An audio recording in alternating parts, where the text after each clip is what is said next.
first time that I hugged my father was at my high school graduation. I was damn near a man. The little boy in me wanted to hold on so desperately despite awkwardly feeling like I was holding on to a stranger, which was ironic because I was always known as my father's doppelganger. When my mother saw me, I couldn't help but see a hint of disdain in the tint of her eyes. I recognized that her pain saw him.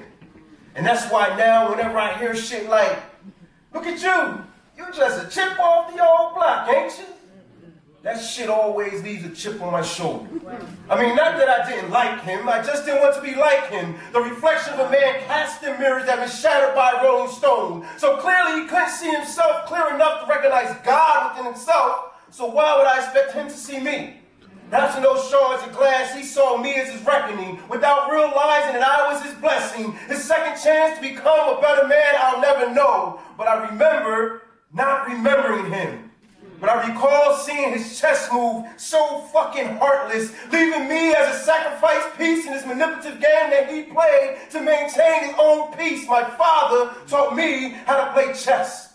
And I focused on how he was moving so I would become him. The type of man that uses queens as pawns. He's taking those nights to focus on me. Teach me how to take an L and turn it into my best move. Or how to move as a black man in these white spaces. You see, he captured my heart. But took a rain check when it came to teaching me to reign as a king. I had to learn that shit on my own in this game of life. And now I'll say proud with my whole chest, checkmate, nigga. Because I am a king.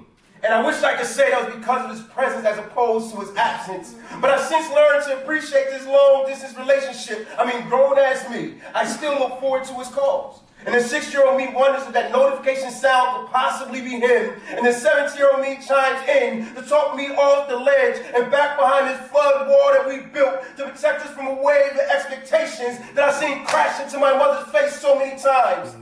The river that she cried. The same river where I learned to either sink or swim. Down in the deep end of rejection, I inhaled and held a deep breath of inflated emotions to keep my head above water and dog paddling till I came to be sure of myself.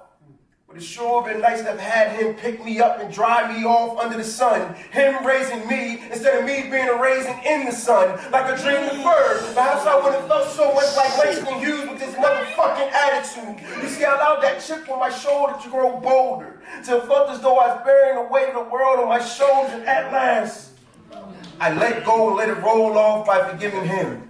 And that's when this chip off the old block became the cornerstone to the building blocks to this skyscraper of a man. I'm still not tall enough to eclipse the light of being the sun. So no shade, Pops. It's all love.